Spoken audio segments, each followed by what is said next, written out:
Baik, di sini saya akan menjelaskan analisis sentimen ulasan pelanggan Lazada Indonesia menggunakan machine learning. Pada zaman sekarang, banyak orang berbelanja secara online melalui aplikasi seperti Lazada. Setelah membeli produk, pelanggan biasanya memberikan ulasan dari rating terhadap produk yang mereka beli. Ulasan tersebut bisa berupa komentar positif, negatif, maupun netral. Karena jumlah ulasan yang sangat banyak, akan sulit jika dibaca satu persatu.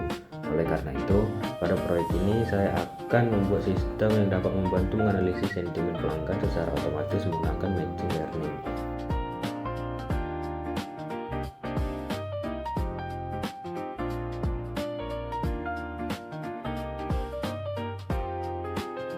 Langkah pertama adalah menyiapkan database atau data yang digunakan.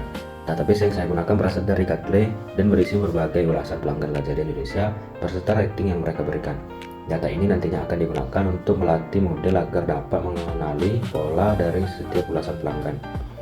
Setelah database berhasil diunduh ke Google Colab, data kemudian dibaca menggunakan library Pandas. Pada tahap ini, saya melihat isi database, jumlah data yang tersedia, nama kolom, dan informasi lainnya. Tujuannya adalah untuk memahami data yang akan diolah sebelum masuk ke tahap berikutnya. Setelah melihat data, langkah selanjutnya adalah membersihkan data atau yang disebut proofreading. Karena data berupa teks, biasanya masih terdapat beberapa huruf besar, tanda baca, angka, atau kata-kata yang tidak terlalu penting.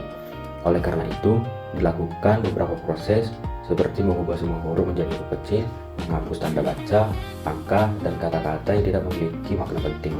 Dengan begitu, data menjadi lebih rapi dan lebih mudah diproses oleh komputer. Setelah data bersih, langkah berikutnya adalah membuat label sentimen berdasarkan rating pelanggan. Rating 1 dan 2 dianggap sebagai sentimen negatif karena menunjukkan ketidakpuasan pelanggan.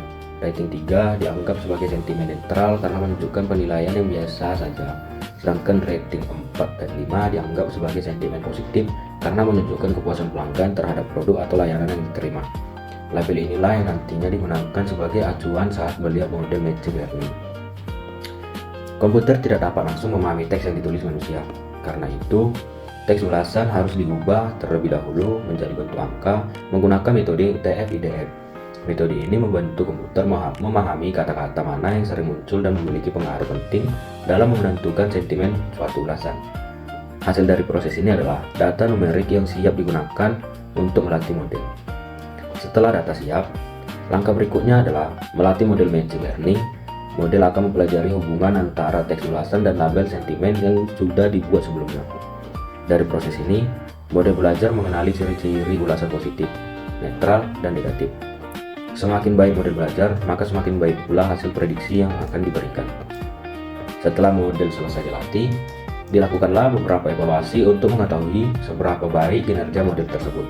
Evaluasi dilakukan dengan melihat tingkat akurasi dan beberapa matrik lainnya. Jika hasil evaluasi cukup baik, berarti model mampu mengklasifikasi sentimen pelanggan dengan benar dan dapat digunakan untuk memprediksi data baru. Pada bagian akhir, dibuat sebuah dashboard sederhana menggunakan Gradio.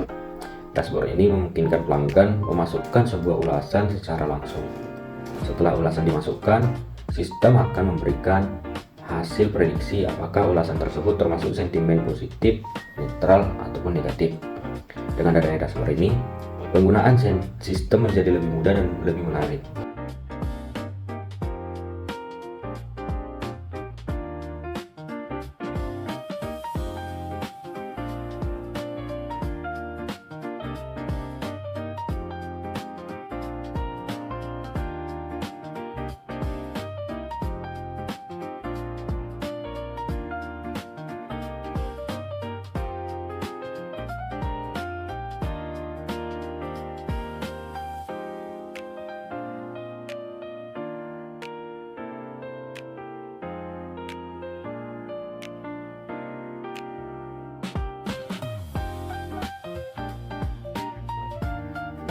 Dari proyek yang telah saya buat, dapat disimpulkan bahwa machine learning dapat digunakan untuk membantu menganalisis ulasan pelanggan secara otomatis.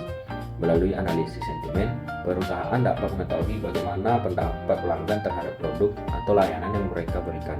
Informasi ini dapat digunakan sebagai bahan evaluasi untuk meningkatkan kualitas pelayanan dan kepuasan pelanggan. Mungkin demikian penjelasan dari saya. Terima kasih.